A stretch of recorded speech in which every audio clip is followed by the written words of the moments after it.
Optics.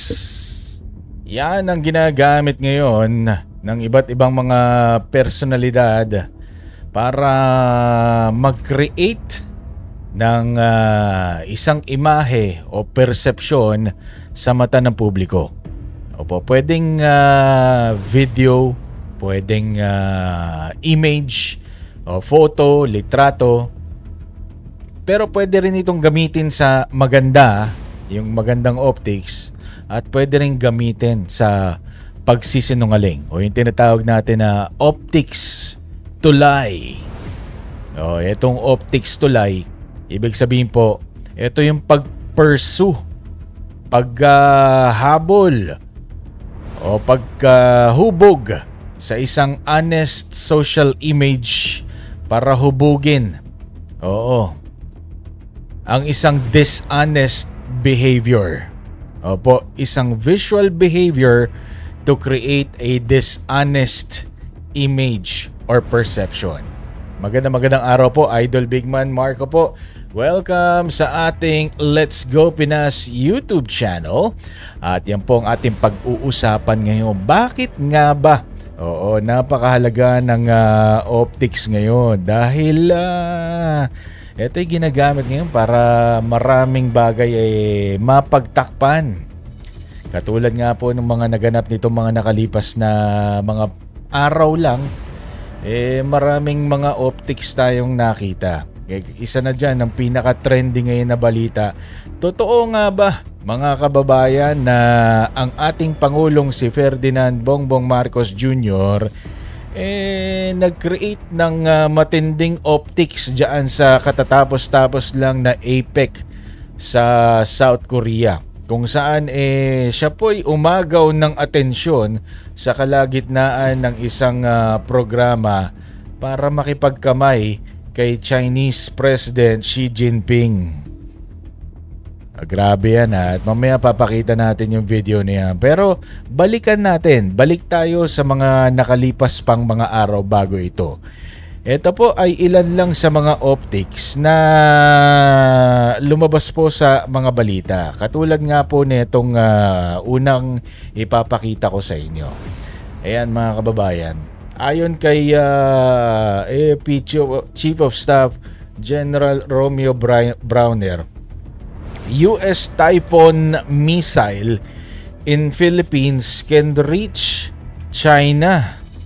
Grabe to O, anong optics ang pinapakita niya? Ibig sabihin yung mga missile na inilagay sa mga EDCA sites maaaring umabot daw sa mainland China at sa mga islands na kininiate ng China dyan sa may West Philippine Sea o South China Sea. Anong optics ang gustong iparating niya? Sige nga, kayo nga po sumagot dyan sa may comment section. Diba napakadelikado po ng ganyang mga binitawang mga salita o imahe na nais i-create ng ganyang mga pagsasalita? Anong ibig niyang sabihin? Ibig sabihin, handa ba tayong kalabanin ang China? Naisip ba nila yung retaliation ng China sakaling ito ay mangyari? Kung unahan tayo ng China, paano na lang ang mga Pilipino? Yan ang isa sa mga optics na napakadelikadong nangyari nitong mga nakalipas na araw. At ito pa mga kababayan, ang susunod yung naganap naman po dyan sa may ASEAN Summit dyan sa may Malaysia kamakailan. Ito very recent lamang po ito. Dahil doon sa naturang ASEAN Summit na yan, agad nabungad ng ating Pangulong Bongbong Marcos Jr. Tirada agad, niratrat niya nga agad itong China. Yan nga yung topic natin sa nakalipas na video. Kung may pagkakataon kayo, balikan niyo po at panoorin niyo po yung video na yan na in-upload ko nitong mga nakalipas na araw. Ito po, panoorin natin ang balitang yan. Nagpaligoy-ligoy pa si PBBM. Pinaringgan ng Pangulo ang Beijing sa ASEAN-China Summit sa Malaysia. Kaugnay sa panggigipit nito sa ating soberanya. Ang detalye sa agenda report ni Elijah Bonzo. Mahasang nagpahayag ng batikos si Pangulong Bongbong Marcos na nagpapatuloy na sigalot sa South China Sea sa harap mismo ni Chinese Premier Li Qiang. Sa kanyang talumpati sa 28th ASEAN-China Summit ngayong araw, binigyan diin ni PBBM ang kahalagahan ng self-restraint ng mga bansa kung nais talagang mapanatili ang peace, stability at prosperity sa rehiyon. Mariin ding kinundina ng Pangulo ang unilateral declarations of marine protections kagaya ng nature reserve sa Scarborough Shoal na iginigiit ng Beijing. Ani Marcos, walang legal na basihan ang mga hakbanging ito at nilalabag ang international law kagaya ng 1982 United Nations Convention on the Law of the Sea o UNCLOS, pati na rin ang 2016 Arbitral Award. Paglalahad ng Pangulo sa harap ng ASEAN at China ang patuloy na agresyon na nararanasan ng mga Pilipinong mangingisda at Philippine Coast Guard sa naturang teritoryo ay malinaw na paglabag sa jurisdiksyon at karapatang pansoberanya ng Pilipinas. Nasa Malaysia ang ASEAN chairmanship ngayong taon at panawagan ng Prime Minister ng bansa. As is the case with all issues, we want it to be resolved within ASEAN. We still urge strongly the all parties engage in these negotiations, universally recognized principles of international law, precisely the 1982 UNCLOS and the Code of Conduct. Sa nagdaang 46 ASEAN Summit noong nakaraang Mayo, nagpahayag na ang Pilipinas na nais nitong makumpleto ang Code of Conduct for the South China Sea sa susunod na taon kung kailan nasa Pilipinas na ang chairmanship ng ASEAN. Para sa agenda, Elijah Bonzo, Billionaire News Channel. Yan mga kababayan, yung naganap nga po sa ASEAN Summit dyan sa may Malaysia kamakailan kung saan tinira ng Pangulong Bongbong Marcos Jr. itong China sa harapan ng mga leader ng mga bansa sa Association of Southeast Asian Nations kung saan dumalo nga po ang mga presidente at mga leader ng mga bansa dito, maging si Chinese President Xi Jinping at si US President Donald Trump. Yun ang optics na pinakita nila noong mga nakalipas na araw. Yung tirada ni Bongbong Marcos sa China at yung mga pinagsasabi nga po nitong si General Romeo Browner. Opo, kung mapapanood nyo po yung nakalipas na video natin, yan po ang pinag-usapan nga po natin. Pero ibang-iba po ang nangyari nitong APEC Summit. Opo, dahil nitong APEC Summit, may malaking naganap mga kababayan. Tila baga ang dalawang world superpower na US at China parang nagkaayos at nagkasundo. Opo mga kababayan, ito po panoorin nyo at isang gesture na nagpapakita ng napakatinding optics ang magpapatunay na tila baga nag-uumpisa ng pagkakaayos sa pagitan ng dalawang malalaking bansa. Ang sinasabi ko po dito ay ang Amerika at ang China. Panoorin po ninyo ang naturang video na ito mga kababayan kung saan isang simpleng gesture ang nagpakita ng isang napakatinding optics.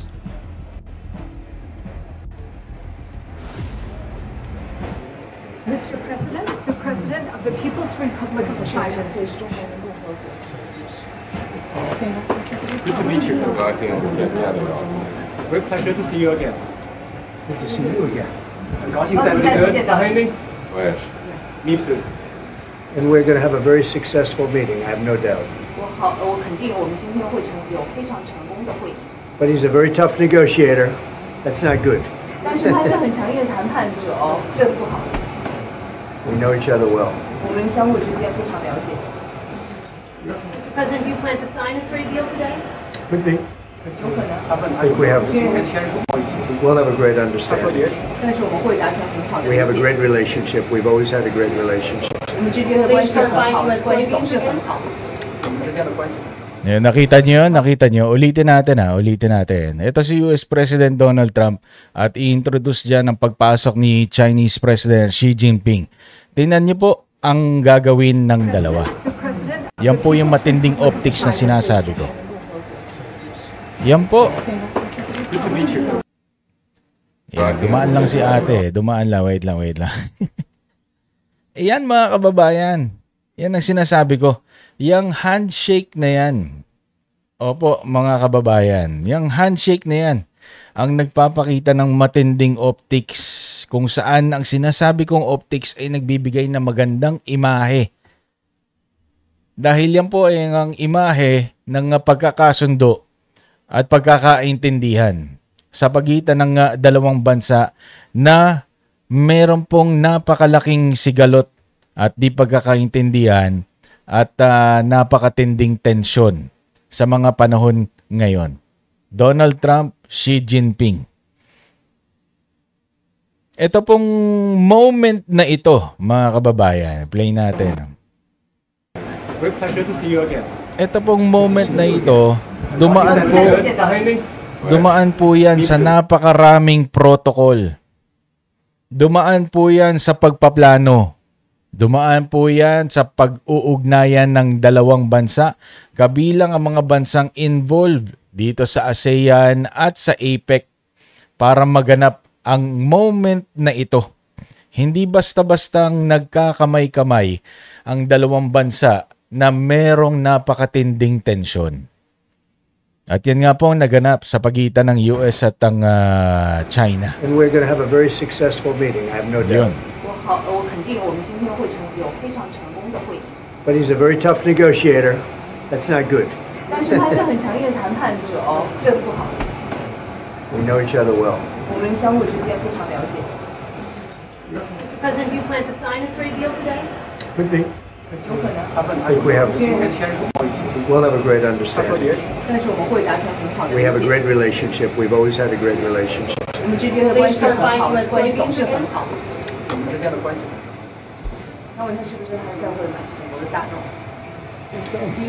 Will you discuss Taiwan, sir? Which way? Thank you very much, everybody. Please.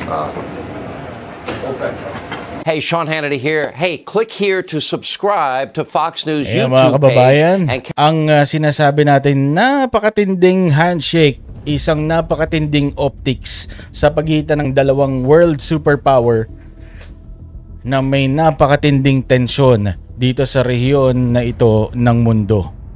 Gaano nga ba kaimportante ang handshake, mga kababayan? Ang handshake po sa pagitan ng mga world leaders sa harap ng mga media, hindi basta-basta nangyayari. Yan po ay pinaplano at pinag-uusapan. May mga emisaryong ipinapadala sa magkabilang panig para magkaroon ng pagkakasundo, para maganap ang naturang handshake na yan. Hindi basta-basta yan nag-handshake si Donald Trump at saka si Xi Jinping. Hindi yun nagkita lang sila dyan, nagkaharap, nag-handshake na. Hindi ganun yun. Napakahalaga dahil ito ay may malalim at simboliko, politikal at diplomatikong kahulugan. Hindi lang ito simpleng pagkakamay o handshake. Isa itong makapangyarihang message na ipinapadala sa buong mundo.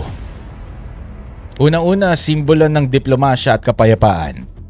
Ang handshake ay nagpapakita po ng paggalang at pagkakaisa at kagustuhang makipag-ayos o makipagtrabaho ng mapayapa. Madalas tinitingnan ito bilang senyales na posibleng magkaroon na ng cooperation o pag-uusap kahit sa pagitan ng mga dating magkaaway. Number 2, malaking epekto sa media at sa publiko ang ganitong optics. Kapag nangyari ito sa harap ng kamera, naging global message ito. Agad-agad, instant, mga kababayan, instant. Kasi nga naka-live stream to Pinalabas to ng live at uulit-ulitin to sa bawat mga news break, news headline, sa dyaryo, sa internet, sa telebisyon. Uulit-ulitin to. Ang mga larawan o video iikot po sa buong mundo at nakakaapekto po sa pananaw ng mga mamamayan ng iba't ibang mga bansa. Sa madaling salita, ito ay instrumento ng public diplomacy. Nakakatulong ito para hubugin ang opinyon ng publiko tungkol sa relasyon ng dalawang bansa. Number 3, yung power dynamics ito. Yung mga body language nila, power dynamics yan. Yung paraan ng pakikipagkamay, kung sinong nauna, gaano katagal, o kung gaano kalakas. Yung mga kilos pa, pati mga facial expression niya, power dynamics yan mga kababayan. Pwedeng magpahiwatig yan ng kapangyarihan o kumpiyansa. Minsan dyan po nakikita kung sino mas dominante o mas may control sa naturang sitwasyon. At yung mga handshake na yan mga kababayan, pinaka-importante nagiging bahagi po ng kasaysayan. Ang mga ganitong moments madalas na nagmamarka po ng mahalagang yugto sa kasaysayan, simula o pagtatapos ng tensyon, bagong alyansa, o tagumpay ng diplomasya. Kaya't napakasimpleng handshake, napakasimpleng optics, nagiging historical symbol pa. Ganon kahalaga ang handshake mga kababayan. Symbolic communication. Ang mga leader ay gumagamit ng ganitong kilos para magpadala ng mensahe hindi lang sa isa't isa mga kababayan, kundi para sa buong mundo. Gaya ng pagiging bukas sa negosasyon, pagpapakita ng tiwala, o pagkakaisa sa issue. Ang handshake po sa pagitan ng mga world leaders sa harap ng media, katulad ng ganitong napakalaking okasyon, ay hindi basta-basta simpleng courtesy lamang.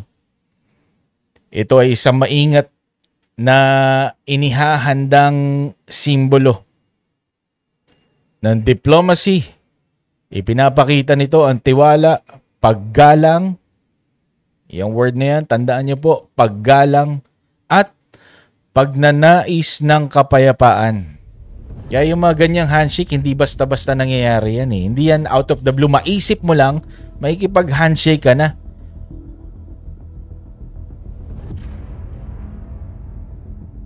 Ipinapadala ang mensaheng ito sa milyong-milyong mga tao sa buong mundo. Pero mga kababayan, may nangyari po nitong nakalipas na araw diyan po sa APEC Summit, kung saan pinag-uusapan ngayon ng napakainit sa social media ng maraming tao sa maraming bansa ang ginawa ng presidente ng ating bansa na si Bongbong Marcos Jr.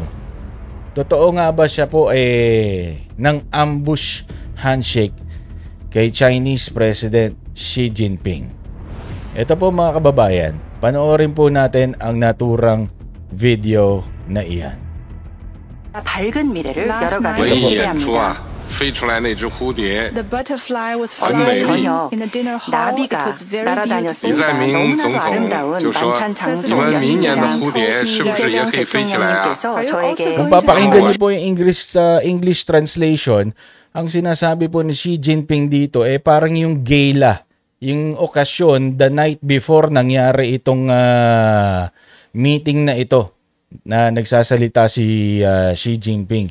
Kung saan hangang-hanga siya sa naging presentation ng South Korea. May sinasabi pang flying butterfly Kung maririnig nyo, kung papakinggan nyo maigi yung English translation. Ulitin natin sa umpisa. 시기를 내년에 나비가 밝은 미래를 여러 가지 기대합니다. 飞出来那只蝴蝶 The butterfly was 很美丽。 저녁 in the dinner hall. It 나비가 was very 李 날아다녔습니다. 在明 너무나도 总统 아름다운 就说 만찬 你们明年的 장소였습니다. 蝴蝶是不是也可以飞起来啊？ 대통령님께서 Are you also 저에게 going to 那 have 么我 a 说 butterfly 我 next 希 year? 望 내년에 나비를 这只美丽的 이렇게 蝴蝶 날리실 飞到 건가요? 深 라고 圳 질문을 最 해주셨습니다. 好它 will come to 能够飞 Shenzhen. 得更好 여기에 있는 이 아름다운 甚至 나비가 会唱 Even 歌 better, and 신진까지 maybe 날아와서 she will sing for us. 노래까지 Thank you. 하면 좋겠다라고 말씀을 드렸습니다. 감사합니다. Hanga-hanga siya kasi may kumanta pa raw para sa kanila. Sana daw maulit pa yung ganoon kagandang presentation. After niya, nagpalakpakan at tingnan niyo po ang mangyayari. Ito pong nasa kanan, yan po ang presidente ng South Korea. South Korean president po yan na si Lee Jae-myung. Opo, tingnan niyo po ang mangyayari habang sila ay nagpapalakpakan. Tumayo. At sila po ay nagkamay. Parte po ng programa yan. At tingnan niyo po yung mangyayari pagkatapos niyan. Pag-upo ni Xi Jinping. Naku po. Napatayo yung secretary doon sa likod ng China. Yes, please wait for a moment. Oh, please wait for a moment. Tingnan niyo po Ayan si Ferdinand Bongbong Marcos Jr. Ang layo pa nung nilakad niya eh. Ayan, mamaya ipapakita natin yung isa pang video niya kung saan napakalayo pa yung nilakad ni Ferdinand Bongbong Marcos Jr.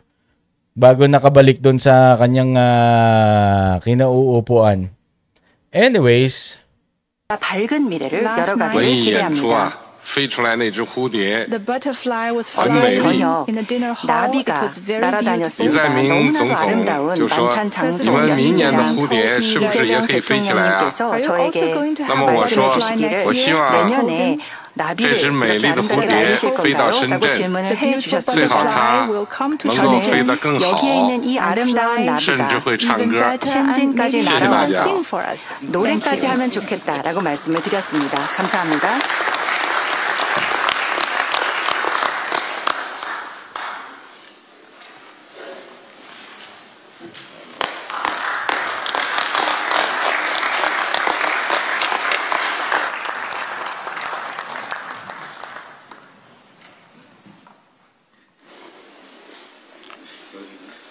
bigla lumapit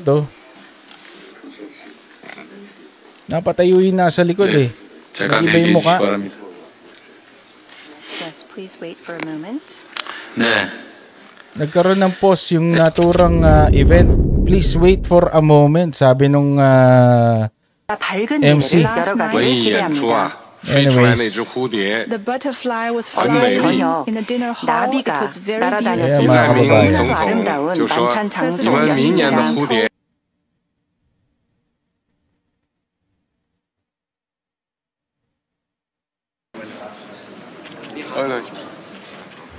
ito naman video ng Manila Times.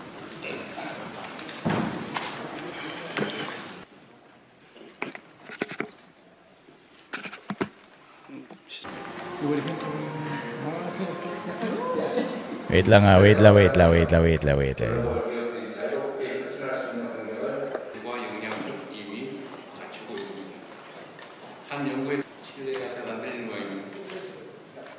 Ayusin natin yung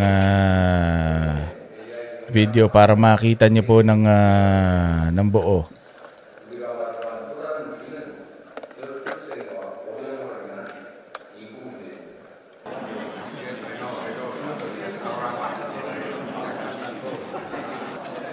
Ito po casual moment to. Tingin ko before or after. After na yata ito, after.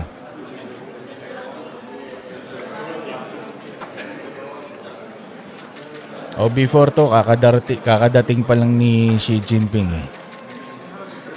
Ayan, nakikipagkamay-kamay sila doon sa part na yon. Yung mga ganong moment, casual moments lang, pwede yon.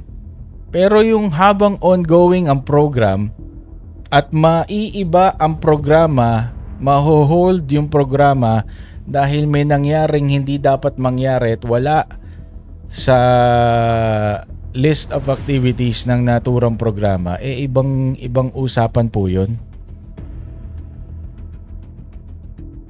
At ang usap-usapan ngayon ng mga netizen sa social media, lumabag daw po sa protocol itong si Philippine President Ferdinand Bongbong Marcos Jr.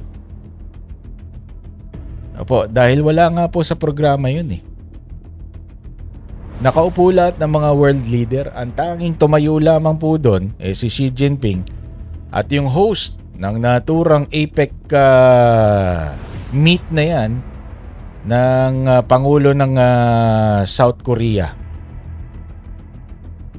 na si Lee Jae-myung. Dahil silang dalawa po ang nag-uusap Pinapaliwanag ni Xi Jinping kung gaano niya na-enjoy yung gala the night before at gaano niya hinangaan yung mga activities doon at sana maulit yun. Kaya nagpalakpakan, tumayo ang dalawa at nag-handshake. Moment nilang dalawa yun, mga kababayan. Moment nilang dalawa yun. At tila baga out of the blue, naisipan yata ni BBM na tumayo at lumakad, nilagpasan ang 6 o 7 world leaders na nakaupo sa pagitan nilang dalawa ni Xi Jinping at nakarating siya kay Xi Jinping para kamayan ito. Handshake. Opo. Stolen moment for a handshake. Lumabag sa protocol. At yan po ay nakunan ng mga video at litrato. At ang mga lumalabas ngayon sa mga balita, mga kababayan, kung may video man, napakaiksing video kung saan pinapakita yung handshake na lang. Nakatayo na si Xi Jinping, nagkakamay na sila ni BBM. Yun na lamang pong pinapakita. Mas malala yung mga pictures kung saan still image na lang yun Still image na sila ay magkahawak kamay, nag-handshake. At ano ang sinasabi ng optics na yan, mga kababayan, sa mga balita ngayon? Basahin po natin Ito po ang lumabas sa mga balita ngayong araw. Yan po, galing kay BBM. Yan daw ang sinabi niya, ang hirap lapitan. Ayoko namang mamilit, baka suntukin ako. Suntukin pa ako ng security guard niya. Ayon kay Ferdinand Bongbong Marcos Jr. Kaya hindi daw naging madali ang paglapit ni BBM kay Chinese President Xi Jinping. Paano ka ba naman kasi makakalapit? Dahil yung mga balita yung kanina, yung kay Browner, di ba? Tapos sa ASEAN Summit, niratrat mo agad yung China sa yung talumpati. Pero pagdating dito sa APEC, sa South Korea, tila bagay para nag-iba ang tono ni BBM. Yan kaya ay konektado sa pagkakasundo ni US President Donald Trump at Xi Jinping at nag-iba ang tono ni BBM. Ito pa, lumabas pa sa balita ngayon, mga kababayan. Ayan partners and cooperation in the region. Matapos ang isang stolen ambush handshake, partners na agad. Yung kay Donald Trump at tsaka kay Xi Jinping ang tagal plinano at pinag-usapan niya. Yung po ay planado. Ito, out of the blue, tumayo lang si Bongbong Marcos and broke protocol para makipag-handshake at mag-create ng gantong optics, partners and cooperation in the region agad. President Ferdinand Bongbong Marcos Jr. shared a photo of his handshake with Chinese President Xi Jinping. Ayan ang sinasabi natin, mga kababayan, na negative optics. Ayan pa isa. President Ferdinand Bongbong Marcos says he congratulated Chinese President Xi Jinping as China assumes APEC chairmanship in 2026 and reaffirmed Philippines' commitment to partnership and meaningful cooperation in the region.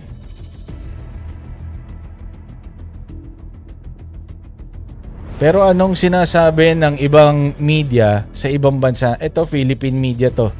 Anong sinasabi naman ng media sa ibang bansa? Ito po, lumabas po ito sa China. Isang news entity sa China. May translate po sa may translate po sa Meta o sa Facebook. Ito po yung translation na sinabi.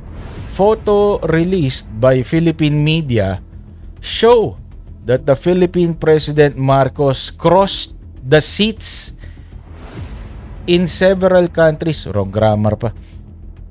Of several countries. Mga 6 o 7 bansa yung tinawid niya mga upuan Kasama po ang Vietnam. And took the initiative to chase to mali-mali talaga yung grammar, to chase President Xi Jinping sa tabi ni Xi Jinping para makapwesto sa tabi ni Xi Jinping. Ayan po mga kababayan, no? Para makatabi kay Xi Jinping at makapag-handshake. At yan po ang siyempre, ginamit na mga litrato ng Philippine media. Ayan mga kababayan. At yun nga po sinasabi natin. Kapag ka ang isang world leader lumabag po sa protocol at biglang lumapit para makipagkamay o makipag-handshake sa isa pang leader sa harapan ng media sa isang okasyon, hindi simpleng okasyon, isang napakalaking okasyon gaya ng APEC na ito. APEC meet na yan sa South Korea. Parang na-take advantage yung okasyon, na-take advantage yung sitwasyon. Sabi nga parang ambush handshake. Napakalaking bagay nito sa larangan ng diplomasya. Hindi lang ito simpleng gesture, at ito po ay may malalim na symbolism at message. Yung messaging kasi na political na nasa likod nito. Ano to? Symbolic pressure or surprise pressure? Ginamitan po ng public pressure 'Di ba? Wala sa plano 'yun Wala sa plano yun Kapag hindi inaasahan ng handshake, pwedeng gamitin ito para puwersahin yung kabilang leader. In this case, si Chinese President Xi Jinping, na magmukha siyang cooperative o mabait sa publiko. Kasi kung tatanggihan niya yung handshake sa harapan ng camera, yung imahe niya magiging parang bastos siya o magiging parang aggressive siya yung kanyang datingan. Kaya napilitan po siya na makipagkamay kahit malamang ito ay labag sa loob niya. Bakit labag sa loob niya? Ano bang mga sinasabi ng Pilipinas, ng Philippine government sa kanya? 'Di ba? Sino ba ang nandito ngayon sa nag-o-occupy sa mga malalaking kampo ng Pilipinas na tinatawag ng mga EDCA sites? 'Di ba? Parang nagamit yung symbolic image of goodwill. Siyempre, dito po sa pagkakataong ito, na-control po ang imahe o optics na ipinalabas po sa Philippine media. Sa harap ng media, ang bawat segundo mahalaga. Yung nag-ambush ng handshake pwedeng gamitin ng eksenang iyon para magmukha siya na nagpapakita ng kabaitan o kapayapaan. Kahit hindi talaga nagbago ang relasyon ng dalawang bansa. Sa camera, para may warming o medyo umiinit na relasyon na agad. 'Di ba? Yun nga isabi kanina mga kababayan Parang ano yung terminology na ginamit sa ng isang news site? Partnership and cooperation in the region. 'Di ba? Yan agad yung ginamit na terminology. Yung nag-ambush ng handshake, pwede pong gamitin. O ito na, nagagamit na ngayon. Isa pa, power play at saka dominance. Sa mundo po ng diplomasya o diplomacy, kahit simpleng kilos, yan po measure of power and control. Kapag ikaw ang unang nag-abot ng kamay nang walang abiso, parang sinasabi mong, ako ang may kumpiyansa rito. Ako may control nito. Diba? Parang sinasabi mo, parang ikaw yung may control doon sa tao. Yung kabilang leader naman, depende sa kanyang magiging reaksyon. Kung mag-aalangan siya na tanggapin, kung tatanggapin niya o tatanggihan niya, nagiging symbolic din yun, nagiging symbol rin yun kung sino ang may upper hand. At balik tayo doon sa paglabag sa protocol at kung bakit ito napaka mapanganib. May mga protocol officers po na nag-aayos ng bawat kilos para iwas ang ganitong mga kaguluhan. Kaya kapag may leader na biglang lumapit ng walang abiso, pwedeng ituring itong bastos o disrespectful. Kasi nga po may protocol na dapat sundin eh. At kung hindi maganda ang dating sa publiko, pwedeng bumalik yan kay BBM. Yung epekto niyan pwedeng bumalik sa kanya.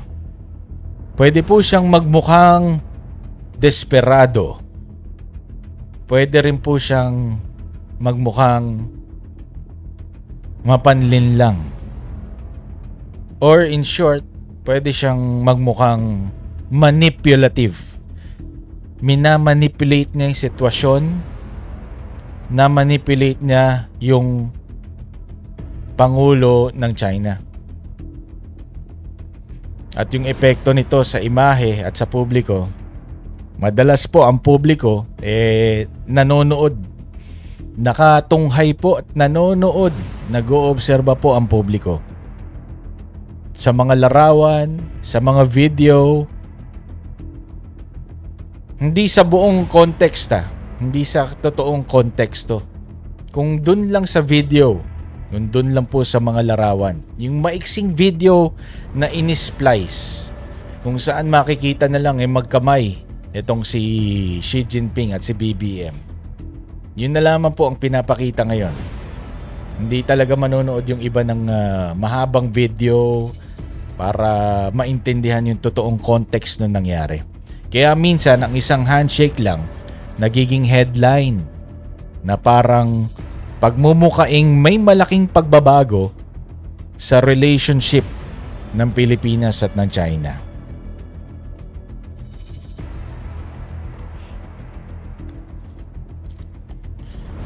Mga kababayan, ang ambush handshake ay isang strategic move. Hindi lang pakikipagkaibigan. Isa itong paraan para subukan ang ugali, kontrol, at diplomatikong posisyon ng bawat leader. At dahil nasa harap ito ng buong mundo, bawat segundo po, bawat ngiti, o bawat pag-aatubili ay binibigyan ng kahulugan. Yan po ang tinatawag nating optics. Kayo po mga kababayan, comment po kayo sa baba anong masasabi nyo dyan sa sinasabi ngayon ng mga netizen na ambush handshake na ginawa ni BBM kay Chinese President Xi Jinping kahapon lamang.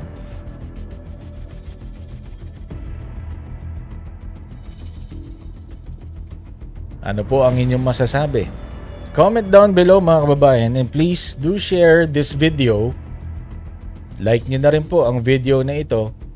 At syempre, don't forget to subscribe dito po sa ating YouTube channel. Hanggang sa muli po, maraming salamat sa panonood nyo sa ating video ngayon.